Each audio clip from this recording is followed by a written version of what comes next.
Huh. My single point today is that we need to increase awareness of the negative effects of ecstasy.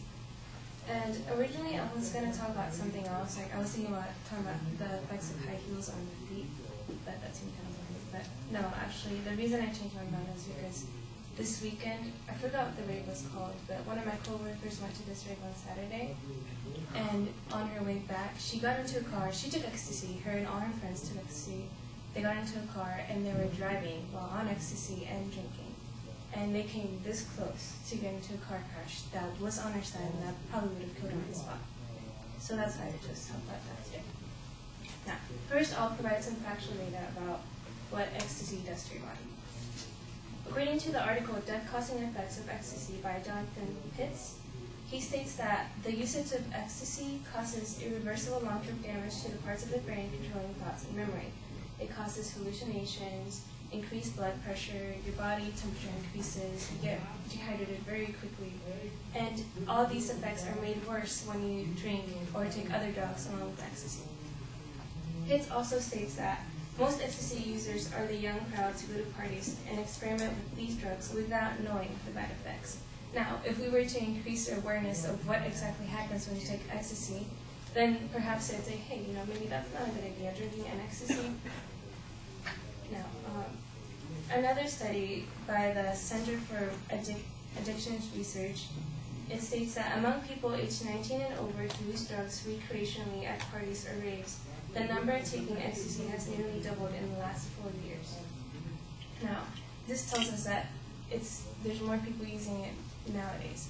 So that shows us that we must increase awareness because there's more people using it, there's more people that could perhaps get into accidents or make wrong decisions.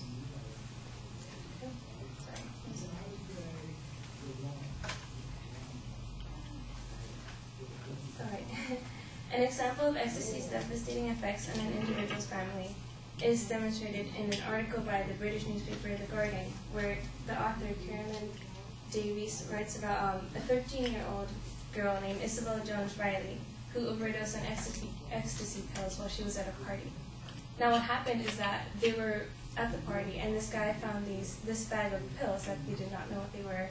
They're like, oh, you know what, let's just take these, even though they didn't even know what was in there, how strong it was.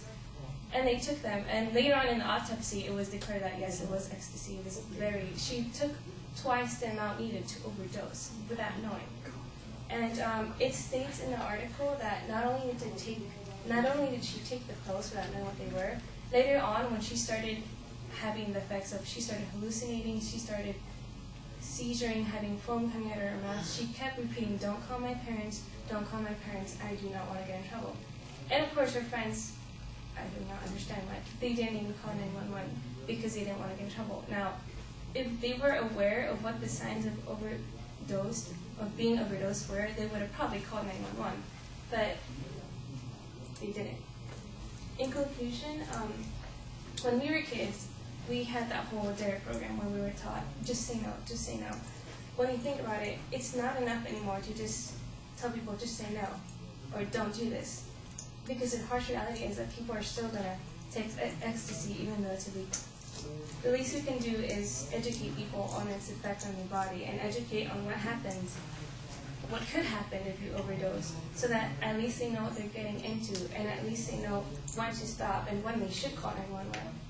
It doesn't sound like much, but when you think about it, it could make the difference, and it could have been enough to, keep my coworker from getting in the car in the first place and almost dying. It could have been enough to encourage Isabel's friends to call 911 instead of just sitting there.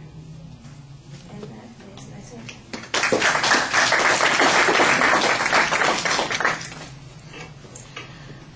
All right, let's take just a couple minutes here for people to stand up.